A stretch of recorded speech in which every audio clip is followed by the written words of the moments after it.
I'm Faye Watt, and let's queer up trans rights. Maine GOP candidate cites Noah's Ark to deny the existence of transgender youth. Republican gubernatorial candidate Bobby Charles is facing criticism after comparing transgender youth to children who identify as animals and invoking the biblical story of Noah's Ark while discussing gender identity. During an interview with Christian Civic League of Maine leader Nick Adolphsen, Charles criticized schools for accommodating LGBTQ plus students. Charles said, quote, "You've got kids now that apparently think that they're cats and dogs, and we are accommodating that garbage." What do, by the way, when you get to be 20 and you break it to them? Actually, you're not a cat, and you will have to go to work and going to not do this kitty litter crap anymore, end quote. The conversation centered on parental rights and claims that Maine schools help students socially transition without informing parents. Charles pledged immediate action if elected governor. He said, quote, "I'm going to make Donald Trump, who I like, look slow. We're going to move very fast," end quote.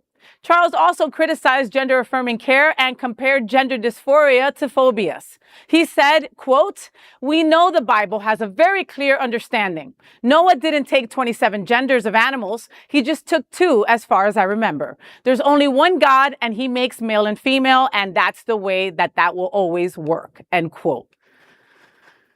Folks, I got to tell you at home, that was hard to read. If your understanding of gender comes from counting animals on a boat, maybe you're not ready to lead a state, my friend. And for the record, Noah's Ark wasn't a biology class. It was a flood story. Somebody hand this man a library card and a freaking reality check. Oh, my God. Well, don't hand him a library card. He'll just use it to find a library and close it down. And when he says he remembers Noah's Ark, I think he means because he was actually there. He was among those. But you know, this race is interesting because Maine has 2 congressional districts. District 2 is very rural, spread out, and very deep red.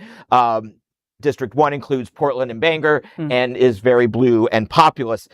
This guy's going all in on Trump. Maine will elect Republicans. The current sitting senator is like a 4 or 5 term. Susan Collins is a 4 or 5 term Republican that's been there, but she's moderate. She's caucused with Democrats on important legislation before. So it'll be interesting if this will be a signal to find out where Maine is going. Because if they elect this guy, it's a signal that they aren't just done with Trump. They are doubling down and ready for more. So I'm looking forward to seeing it. His opponent is likely to be the Secretary of State, a Democrat, who just a couple weeks ago stood up for trans kids and helped stop a measure to go on the ballot to discriminate against them further. So So we'll see. This is going to be one of the fun for people like me, races to watch. Okay, we'll be definitely keeping an eye on this race for sure in Maine. And there is no other queer nonprofit media platform like this in the entire world. Support our LGBTQ stories by sharing them and subscribing to Queer News Tonight.